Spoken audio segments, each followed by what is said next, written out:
All right. Well, welcome everyone tonight to another episode of Ask the Attorney. I am here with Mr. David Sobel. David, how are you doing tonight? Good, Blair. How are you? Good. I'm doing Really great. good. I hear you moved. Yes. You Yes. moved to a new home. Congratulations. Thank you. Thank you. Yeah. I'm in my home office, which is just littered with stuff. I have boxes and everything all around me and Post-it notes randomly behind me. That's my decor for the Right. evening. Yeah. Getting settled into the new home. But thank you. Oh, good. That's Yeah. great. So That's great.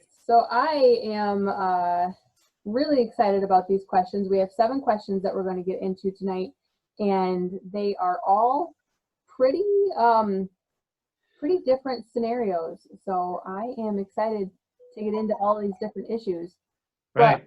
But before we tackle the topics, I do want to give everyone who's watching an opportunity to learn how to get a hold of you. So if anyone has any type of questions about law regarding real estate, Right. Real estate and finance. or Right. contracts, Right. and then also estate planning, correct? Yeah. Asset planning, estate Asset plans. planning. Right. Right. How can the viewers get a hold of you? It's real simple. You can just look me up. Number one, David Sobel, and I can pop up right on your Google search or your MSN Bing search, whatever you're using.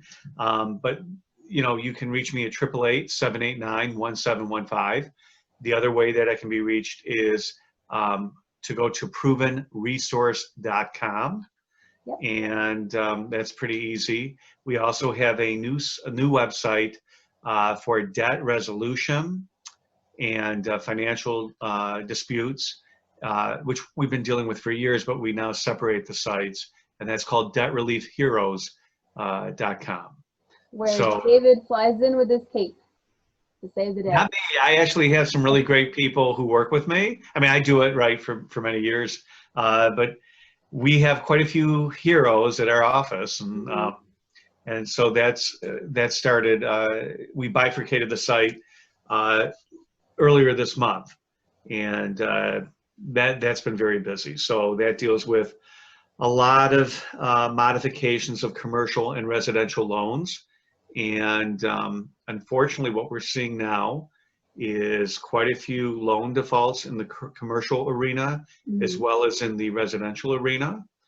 I haven't seen this many foreclosures with people coming through, and we do a lot of that. I have 2 books I wrote on foreclosures years ago, before the foreclosure crisis, and we are getting very busy with that. So what we did is we decided to move the site with those issues over to Debt Relief Heroes. And so since 2008, I have never seen this many new inquiries related to foreclosure. Just for context for those people who might be tuning in the future, we're currently going through the COVID-19 coronavirus crisis right now. So furloughs, right? Yes, a lot of layoffs and furloughs and business shutdowns, lockdowns, and then just loss of business just due to the nature of it being a detriment, if you will, to go out and participate. I know personally, I just haven't engaged in, I'm not an active participant in the local economy. Yeah, in the local economy. I mean, it just is what it is. The sign of the times. But it's really something. So anyways, I can be reached at 888-789-1715, provenresource.com. And you said before before we got on the video, as you were reviewing the questions that come from my office every 2 weeks, boy, these look like a lot of distress issues. And the underlying element of every one of those questions most of them deal with distress, some type of financial or legal distress brought on by what's going on with the economy currently. So definitely, there's a trend that we're starting to see. And we do a lot of real estate, as you know. That's how I met you, and over the years, and through the real estate the real estate, Michigan Real Estate Network, Investors Network, which is a great program. But the real estate deals, they're like crazy right now. There's so much activity. It's like yin and yang, so much in real estate, and which is all positive. And then there's a lot of negative, unfortunately, with debt issues, mortgage issues, foreclosure issues, a lot of, but people are not wanting to file bankruptcy, which is fine. We don't really do bankruptcies. We do a lot of bankruptcy alternatives, which would be like a lot of negotiations. So you're going to hear some of the questions in there today deal with settlement issues. So very interesting. Yeah. Yes. Yeah. Very interesting. You viewer are probably already watching this on YouTube, but if you're not, if you're watching it through some other medium, go to YouTube and in the search bar, look up David. He has a really great YouTube channel, and in the search at YouTube, you can just search for David Sobel or Proven Resource, Sobel Law, and his YouTube channel will pop up with videos just like this and others on just about every single topic that you could think of that has to do with real estate law, finance, contracts, estate planning. Probate, anything that touches real estate, right? And I've told David in the past that I will hunt down information on his YouTube channel outside of our content creation to answer my own questions. Yeah, well, thank you. Right. Yeah, yep. Yeah. And if sometimes I do the same thing. I look it up. Right, and he's looking up his own videos. What did I say again? Exactly. Right. Exactly. And so if you have any questions, you being the viewer, please don't hesitate to reach out to David and his firm. They're great people. More than happy to help you with your issues. They help me all the time with my issues, and I really appreciate everybody over at your office. Well, thanks. No, you're so welcome. Let's hop into the first question. Great. We've got a couple tonight, and they're all really meaty. So let's get into them. We've got the first one from Perplexed in Portage, and I believe all of our questions come from Michigan tonight. Right. So Perplexed in Portage says, I am the guardian for my sister who owns a home. We want to move to a retirement community and sell the home.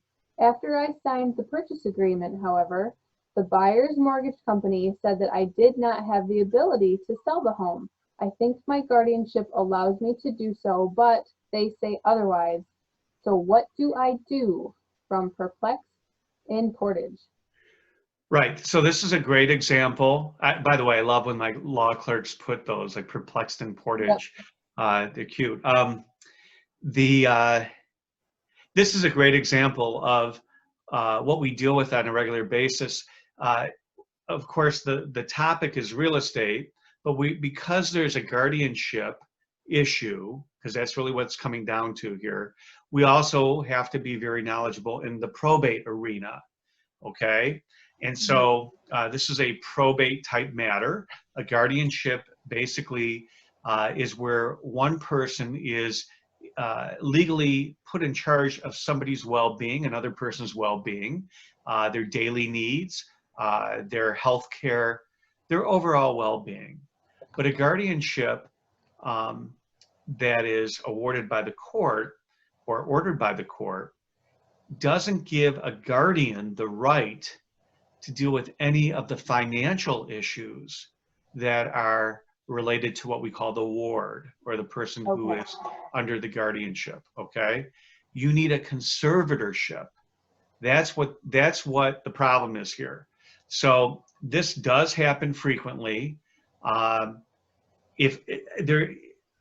will bet that if I looked at this lady's guardianship papers, they will not have any allowance or any authority for her to alienate, which means to convey or to sell her ward's property. Okay, so you can't do that. You can't do it with the guardianship papers. What you have to do is you have to petition the court for a conservatorship. A conservatorship just deals with the financial dealings and operations and daily functions as they relate to finance of an individual. So this lady, she said it was her sister. She's going to have to petition the court to become the conservator. And once she becomes the conservator, then she has the authority to then sell the property on behalf of her sister. Okay, and the title company will allow that. It's recognized by law, and everything should be okay. The way you resolve that, pardon me, with the buyer is you do have to let the buyer know. This, I'll pick up the phone and we will reach out to the realtors for the buyer and say, look, you're not going to close right now, and nobody's going to let you close, but we will. Takes on average 30 days in good times to get down to the probate court, and we'll file the petition. And unless there's some really strange things going on, the judge will award the conservatorship so that the property can be sold. And it has to be an arm's length transaction. In this situation, this lady is upset, but she should be fine. Don't be perplexed. You'll be okay. Okay. All right. Okay. All right. So just from the buyer's perspective, yeah, would this be something that would allow them to get out of that purchase agreement? This delay, or this like hang up? It's you know what? Right now, most buyers are trying to get into homes. They're not trying to get out of a deal, right? Right? Because of as crazy as the economy is, the real estate market is excellent for sellers. Yeah, because it's a title issue. However, depending on how the purchase agreement is drafted, within the provisions of the purchase agreement, there's going to be something that says, if this is standard. It doesn't always have to be this way. I don't know if you've seen this, but if there's a title issue, the seller may have the right to cure the title issue and be given a certain amount of time to do that. Usually it's 30 days. Okay. So in normal times, again, we're experiencing the pandemic. Normal times, you can get on a court's docket within like a week to 2 weeks. Okay. But in these times, probably it's going to be a little bit longer. It could be beyond 30 days. But again, here you get an addendum between the parties to extend the time for closing. Okay. But to answer your question, if the buyer wanted to get out, if the seller even though the guardian for the seller may find out that, guess what, I can sell this property for more. So it's a seller's market. I don't think that's going to happen, honestly. But that's between the parties. It's a marketability issue. So good question. I'll give you one more related to that. Sometimes people will say, well, why can't the person who, why can't the guardian just get a power of attorney for their ward to allow them to sell the property? Makes sense, right? Sounds right. Well, the reason why the person has a guardian is because they're not competent in taking care of themselves currently. Right. That's what the court has found. So if you lack that capacity, you're not going to be able to issue a power of attorney. Yeah.